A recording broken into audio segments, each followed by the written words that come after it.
Welcome to the Kill Count, where we tally up the victims in all our favorite horror movies and show you how they were made. I'm James A. Janice, and today we're looking at Exorcist II: The Heretic, released in 1977. The Heretic continues the unfortunate story of a now 16-year-old Regan MacLeod, who would love to just tap dance through her teenage years. But a burnt-out priest investigating the death of Father Marin realizes she might have some residual demon hiding in her repressed memories. At least, I think that's the plot.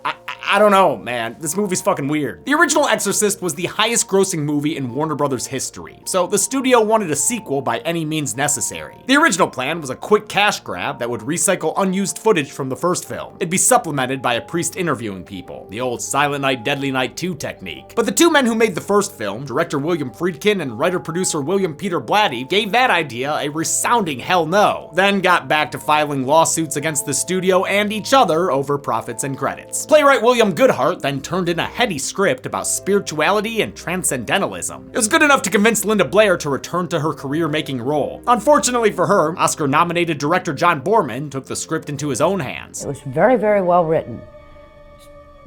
Just not the project we shot. Boorman thought the first Exorcist was cynical and put too much negativity out into the world. He wanted his sequel to be a force for good and rewrote the script several times during production. The end result was a confusing disaster, and Exorcist II frequently winds up on lists of the worst movies ever made. In fact, the first public screening was so bad, the audience tried to attack the executives responsible. 10 minutes into the picture, a guy stood up in the audience.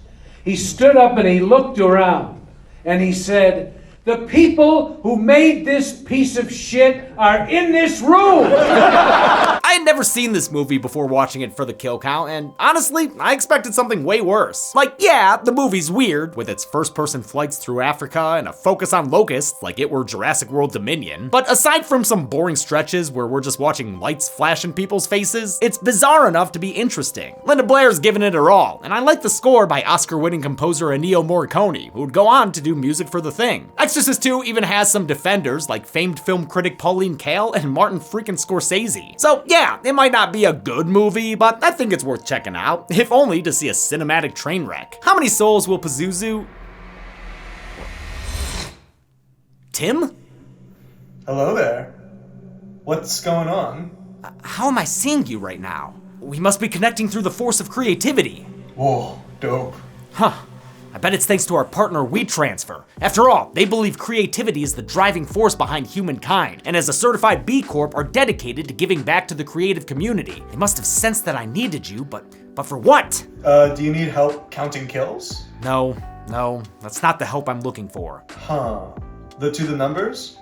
The to the numbers bit, of course! I forgot to think of one. Shit, and I'm already filming. I can't break my flow. I'll need your help figuring one out, and fast. But I don't even have the movie file. Oh, that's no problem. We'll use WeTransfer, Tim. After all, 80 million people already use it to send and receive big files all over the world, as far as the light touches. Plus, it's made for individuals and teams. So I'll send the movie file and the kill count script to you and Zoran. Then you guys can work together on this? Cool, sure. When do you need it by? You have 20 minutes. What? May the force of creativity be with you. You can become one with the force of creativity too, thanks to our Production Tales from Hell WeTransfer portal. There, you can download an exclusive zine featuring BTS and custom artwork, plus commentary tracks featuring me, Chelsea, and Chauncey for each movie Production Tales has covered. Alright, how many souls will Pazuzu claim in this Exor sequel? Let's find out and get to the kills. The movie begins with an outtake from Minnie the Moocher. We're in a village somewhere in Latin America, and Father Philip Lamont is having a rough day at work. He prays on his Father Marin rookie card for strength, but he has no answers for a desperately possessed medicine woman. Why? I heal the sick. The demon raises the temperature by knocking over the mood lighting and tossing candles at people like a Bath and Body Works employee gone mad. Then the woman sets herself off like a Roman Catholic candle. What is this, the fire of Pentecost? Or is she just becoming a holy ghost? Oh, whoa, that actually got pretty gnarly. Good stuff. This incident is the last straw for Father Lamont, who wants to quit the church. Just like Karis, he's lost faith. Wherever I look, I see only evil. God has fallen silent. But he can't quit yet on account of this cardinal who doesn't even know how to undress himself. Dude tells him to investigate Father Marin's death, who died during the exorcism of the first film. People are starting to say Marin might have been a Satanist, and the church don't want to associate with the red guy. Satan has become an embarrassment to our progressive views. In the 4 years since her exorcism, Regan MacNeil has become a dance kid. This idea came from director-producer John Boorman, and Linda Blair didn't understand. He said, I think Regan should tap dance. What?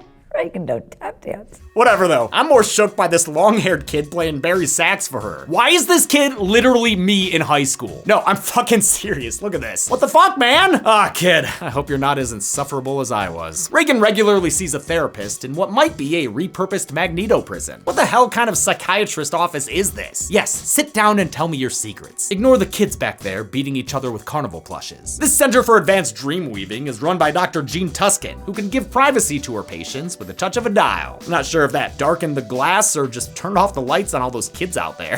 Come on, lady, how are they supposed to roll that giant nut around in the dark? Tuskin believes Regan can somehow access the memories she's been repressing since the end of the first movie. She doesn't remember any of it. Instead of unlocking those memories through comfort, trust, and sensitivity, Dr. Tuskin has got a doohickey called the Synchronizer. With it, she and Regan can hypnotize each other and look at Regan's dreams together? What? And sure, yeah, let's have the miserable new Marin show up as a spectator too. A stranger Catholic priest will definitely make this whole thing more comfortable. They strap that belt around Regan's head and get her looking like Quail Man. The synchronization process involves staring at turn signals and talking to the patient like the monarch auditioning new doctor girlfriends.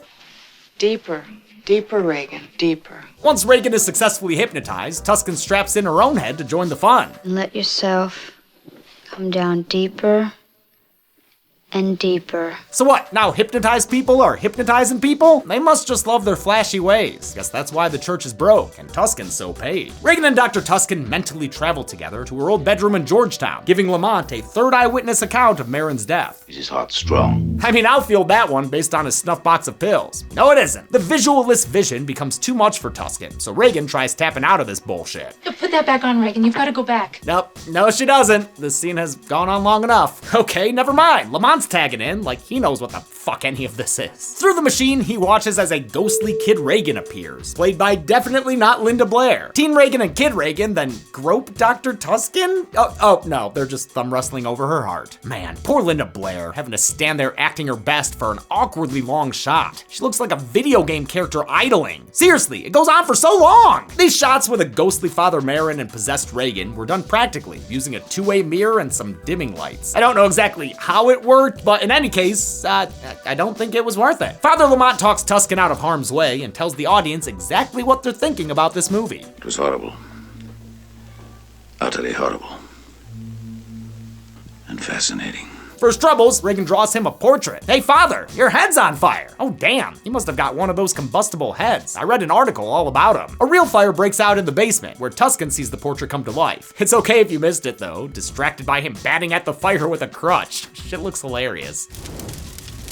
The demon that's apparently still locked inside of Regan starts taunting her with visions from the past. It shows her a younger Father Marin in an African village, where some locusts are getting extremely loud and incredibly close. Yo, dude, I'm pretty sure you can't slingshot all those bugs to death. This tool is actually a bull roarer, an ancient ritual instrument that was sometimes used to ward off evil spirits. The flashback makes Regan sleepwalk all the way to the edge of her high-rise balcony in one of the movie's most unsettling moments, especially since they didn't use a stunt double for this. Those are actually Linda Blair's feet on the edge of an actual New York skyscraper. What the fuck, man? And what were they thinking when they built this terrace in real life? Why are there gaps in the guardrails like that? Production built a whole ass set on the roof of the Warner Communications building 35 stories up. They even hung a cameraman off the edge to get the shots they needed, looking like they were on a stratosphere ride. Regan snaps out of it and tends to her installation at the Contemporary Museum of Bird Art. She's found by Sharon, her live-in babysitter, who gives a throwaway line explaining why Regan's mom isn't in this movie. But just some things your mother didn't have time to do before she went on location. Ellen Burstyn refused to reprise the role of Chris MacNeil, so the filmmakers brought back Sharon, a character from the first movie who was so inconsequential, I don't even think I mentioned her by name in last week's kill count. Sharon also absorbed the narrative duties of Detective Kinderman when actor Lee J. Cobb passed away during this film's pre-production. Sharon is once again played by Kitty Wynn, who really seems like she doesn't want to be in this movie. I don't blame her. Sharon takes Father Lamont to their old house in Georgetown, helping him up the stairs and showing him how far they are far from Reagan's old window. Seriously, how'd so many people fly that far? Since the MacLeods haven't lived here for 4 years, the place is basically empty. All the father finds is a giant locust in the corner. Sorry, dude, you're gonna have to seek out answers another way. Don't you ever need a woman, Father? All right, calm down. I meant using the synchronizer again. During this trip, Reagan tunes in for a full episode of young Marin, showing the first time he ever met her demon pal down in Africa. I am Pazuzu. Lots of good noises in this movie, like the one the demon makes in these first-person shots.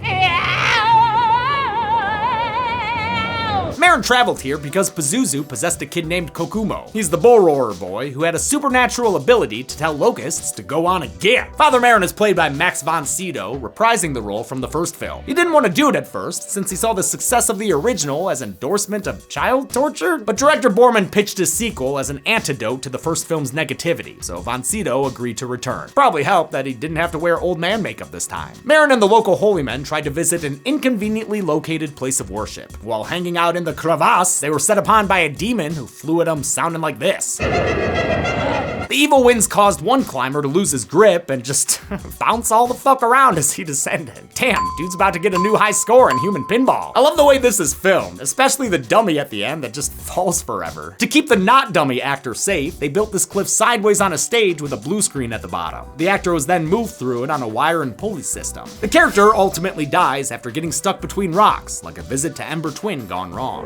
The African desert scenes were actually filmed in Arizona, Utah, and Nevada, as well as on a soundstage with a bunch of dirt shipped in to create the Ethiopian landscape. They originally planned to shoot on location in Ethiopia and the Vatican, but couldn't because of the budget. They also couldn't shoot in Georgetown again because the people there didn't want them around. The original house and stairs had to be recreated on a Warner Brothers soundstage in Burbank. Marin performed an exorcism and used his holy water to de-Pazuzu Kokumo with a jump cut. Lamont wants to know where Kokumo is now, so Pazuzu offers him a complimentary flight. Share my wings. They take a Kandarian 737 and fly to another African village. There, the now adult Kokumo, oh shit, played by James Earl Jones, scares away Pazuzu with his trademark voice. Huh, did he always sound like a cat? Oh, yeah, I guess so. Reagan wants to join the hunt for Pazuzu, and I don't see why she shouldn't. She's all of a sudden got powers, like making nonverbal patients speak. She's talking. I expect. Tuscan doesn't like that kind of mind raiding, though. You know, Reagan, it's really very dangerous to fool around with other people's heads. Lady, you're the one who invented Brain Skype. Dr. Tuscan is played by Louise Fletcher, following her Oscar win for One Flew Over the Cuckoo's Nest. Early on, she was going to replace Ellen Burstyn as Chris McNeil. Back then, Dr. Tuscan was a man, set to be played by Chris Sarandon, everyone's favorite doll detective. When he fell through, the character's gender was swapped, and Fletcher continued her streak of playing medical professionals. Tuscan thinks all this religious stuff is going too far. Let's stick to science. But Reagan and Lamont still want to go the God route, so they meet at the Natural History Museum. She shows him a painting of the Ethiopian temple she saw Marin visit in her dreams. With the location narrowed down, Lamont asks the church for permission to bless the rains down in Africa. Instead, the cardinal tells him to turn in his cross and badge. He's fired for getting too cozy with the forces of darkness. Lamont decides to make the trek to Ethiopia on his own, like the loose cannon priest he is. He follows Marin's steps all the way up to the desert church in time for the afternoon dance party and communion service. Damn, dude, save some blood of Christ for the rest of us. Thanks to his vision, Lamont's able to point out exactly where that one guy ping-ponged to death decades ago. That kind of game insider info almost gets the local priest to trust him, but he fumbles the bag by saying how he knew. I flew with Pazuzu in the drops. Dog, you can't be saying you're travel buddies with a demon. The holy man's immediately like, nah, fuck this guy. He will not speak to a devil worshipper. Lamont tries to persist, but maybe step off, dude. You're looking to get stoned in a second. Haha, yep, there it is. Due to his psychic connection with Reagan, she feels the stoning right during her big dance recital. Oh no! It's actually hilarious as she tries to fend off this telepathic beatdown. Oh my god, this is so fucking dumb and funny. The lightly stoned Lamont sulks around until he finds a ride to Kokumo's hometown, undaunted and no better at small talk. I've flown this route before. When was that? It was on the wings of a demon. You gotta stop saying that shit, man. These lucky ecumenical Edwards here don't give a fuck. Dude's too busy almost hitting other planes and almost avoiding birds. Also, why is this guy just Winston from The Mummy? Actor Ned Beatty had previously appeared in director Borman's Deliverance, but you might know him as the voice of Lotso in Toy Story 3. Once in the village, Lamont conducts the most thorough search possible. Kumo, Kokomo. When that doesn't work, he telepathically links up with Reagan and prays for Pazuzu to take him down to Kokomo. He gets there fast, and then he takes it slow on account of the giant locust he finds. It's actually Kokomo in a cool outfit, and the holy man challenges the doubting priest to prove his faith by walking across spikes. He also spits out like a tomato or something? I don't know anymore. Lamont gives it a shot, but eats shit on his very first step. Thankfully, he lands on linoleum instead of deadly spikes. The temple was just a psychic front for Kokomo's lab. Turns out he's grown up to be a scientist. Were you ever possessed by Pazuzu? That's what my mother used to tell me. Like I mentioned, adult Kokomo is played by James Earl Jones, who made a much bigger splash in Star Wars when it came out just a month before this film. Kokomo's lab studies locust behavior, giving us lots of awesome bug photography. They're so gross. He says locusts turn evil with too much physical contact, to the point of devouring each other. But his research has produced a so-called good locust that can save all their tiny little souls. And if you didn't get the metaphor right away, just watch this edit very carefully. The good locust?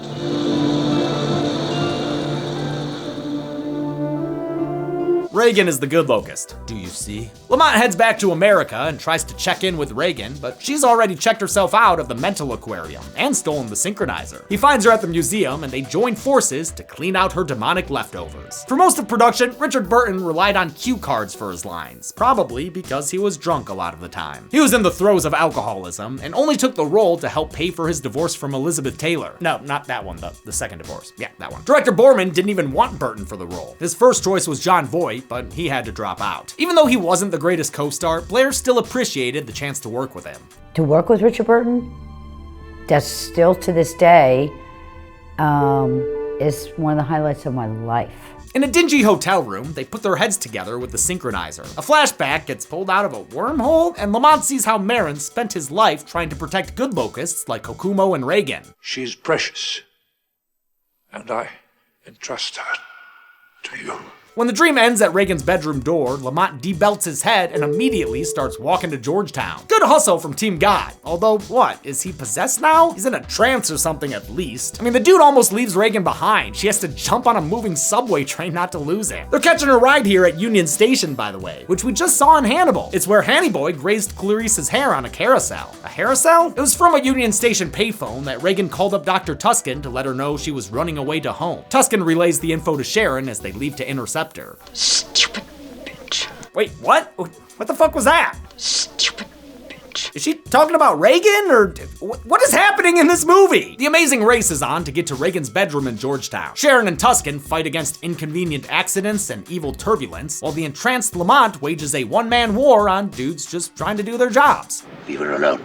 She belongs to me. Get going. The girl has to get home. Lamont and Reagan make it to the old haunt first, maybe because Tuscan and Sharon's cab driver was afraid to take them there. Turns out his fears were justified, since the car becomes possessed and crashes upon arrival. Sharon and Dr. Tuscan survive, but the nameless cabbie is killed, a sacrifice for the great Pazuzu rematch of '77. Inside her old home, Reagan completely ignores the giant car crash outside and catches up to Lamont during a corner timeout. He's stunned by something in her bedroom, and she discovers it's also her. Possessed Reagan is back, although she looks a little different, since Blair flatly refused to go through the arduous makeup process again. Dick Smith performed his magic on an uncredited actress instead, with the character's voice dubbed by Karen Knapp. Before long, possessed kid Reagan turns into another teen Reagan who's trying to be all sexy. Ah, no! God damn it, which Reagan is Reagan? Pazuzu's Reagan is the only Reagan. You're not helping, Pazuzu! Outside, Sharon turns completely evil for reasons I still don't understand. She blocks Dr. Tuscan's rescue by doing an impression of this movie's box office receipts. That leaves Lamont on his own to resist the charms of glam Reagan. Come on, man, resist harder. Originally, he resisted even less, as the filmmakers toyed with the idea of more physical sexual contact. It was weird. Thankfully, that shit was shot down by both the 17-year-old Blair and the 52-year-old Burton. Still, the seduction works, and Lamont starts choking non-glam Reagan until he hears the spirit of that woman he couldn't save in the intro. Okay. The Duolingo lesson restores Lamont's faith and he starts fighting Pazuzu instead. Wait, they are fighting, right? Or is he getting seduced by her again?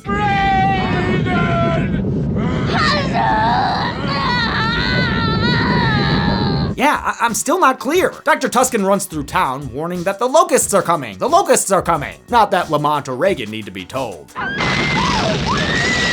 While watching this, I was wondering what the fuck these actors were being blasted with. Turns out production painted packing peanuts brown and shot them out of an air cannon. Awesome. Other scenes, like in Kokumo's lab, used real locusts. 2,500 of them were shipped from the UK, but died at a rate of 100 per day due to the difference in climate. The ones that didn't die refused to fly, so Borman tried cutting their legs off before resorting to the fake ones. Listen, I hate bugs, but honestly, no living thing should have to die for Exorcist 2. The house starts breaking apart at the seams, so Lamont cracks open the Karras playbook and beats the hell out of Pazuzu with his fists. But he doesn't stop with jabs. He punches evil Reagan's chest open and rips out her beating heart. I guess I'll count this. I don't know if I'm sorry, everyone. As the rest of the property value crumbles, good Reagan starts hearing Old Town Road in her head. Oh, wait, no, she's imitating Kokumo's banishing ritual, and it works. The bugs fall to the ground and crossfade a few times until they're all gone. Easy cleanup. Call now. Father Lamont walks out of the house like he didn't just perform open heart surgery with his bare hands. As Father Dyer did with Father Karras in the first film, Lamont tries to take Sharon's final confession. I chose evil. Yeah, you did, and I'm still not sure why. Either way, the father blesses her as she dies from her burns. Dr. Tuscan kinda just gives Reagan to Lamont, and they leave her behind to explain to the cops why Georgetown had a biblical plague. The movie ends with Father Lamont letting us know that, you know what, we're all good for now. An enemy of the human race is subdued. This second outing might have doubled the Reagans, but did it double the kills? Let's find out and get to the numbers and see what Tim came up with. Oh, yeah, that makes sense. Da-da-da-da-da-da-da-da. I counted 5 kills in Exorcist 2, with the victims consisting of 2 men and 3 women. Or 2 women and a demon taking the shape of another woman. I don't know. We've seen this count and breakdown in 6 other movies before, and with a runtime of 118 minutes, Exorcist 2 had a kill on average every 23.6 minutes. I'll give the golden chainsaw for coolest kill to evil Reagan / Pazuzu. When it comes to killing a demon, you expect some kind of cerebral philosophical defeat. Instead, Lamont banishes it with a fucking fatality. Dawn Machete for lamest kill goes to the taxi driver. He went out in a blaze of glory, but we don't really see the death. He's just kind of crumpled up in there. And that's it. Exorcist 2: The Heretic came out in 1977 and did so poorly it put the franchise on ice for 13 years. Blair herself had mixed feelings about the project. I can only say to people, if you can find anything in it you enjoy, great. And if you don't, I get it, but I didn't write it. Luckily, The Exorcist 3 is a certified banger. I'll show you next week. Until then, I'm James A. Janice. This has been The Kill Count. On the next Kill Count. For the past 2 months, we've been busy with Hannibal hangouts and Exorcist exercises. What better way to bring it all together than a movie that kind of combines both their styles? The Exorcist 3. Seen it 37 times. That's commendable. This threequel ignores the last movie and focuses on Lieutenant Kinderman, the cop from the first movie, now recast as a low-angle George C. Scott. Is that true? What's the difference? He investigates murders done by the Gemini Killer, which is interesting for at least one reason. The Gemini Killer's been dead for 15 years. A second reason is that he's played by the voice of Chucky Brad Dourif, giving an all-time performance. Did you know that you are talking to an artist? Yes, I did. The Exorcist 3 combines the franchise's trademark possession plot with a creepy police procedural to great effect. What are these? Father Dyer's entire blood supply, and not a drop of it spilled. It's a little slow, but George C. Scott will be sure to keep you awake. We're fine! You son of a bitch! There's also a fun depiction of heaven with Samuel L. Jackson and Fabio, and one of the greatest jump scares in horror history. It happens when... Shut your mouth! Oh, right. I'll let you find out for yourself. Watch The Exorcist 3 this week. Oh, you are issuing a clear invitation to the dance. Then on Friday, That's it. wipe the stigmata from your eyes and tune in for The Kill Count, only on Dead Meat. It isn't perfect, but the overall effect is astonishing. The Exorcist 3 can currently be watched on the pictured streaming platforms. Demi always recommends you watch the movie for yourself before its kill count. It's the only way to have your own properly informed opinion. Kill counts are never meant to replace the experience of watching a film. Thanks a lot for watching this kill count for Exorcist 2: The Heretic. This time we're doing like half a franchise and we're gonna see how this does, because I really don't think people are clamoring for those Exorcist prequels. I'm sure Believer would do fine since it just came out, but I don't want to skip the other 2 movies and just do that. So if you want all the rest of the Exorcist series, just make sure you watch this video and the next one. I'm still waiting for Puppet Master to do well enough to give you the second one of those. Also, just as a reminder, please be sure to subscribe to Dead Meat Presents if you want any non-kill count content. I want to thank some patrons like Ryan Janis, Victor Sanaceros,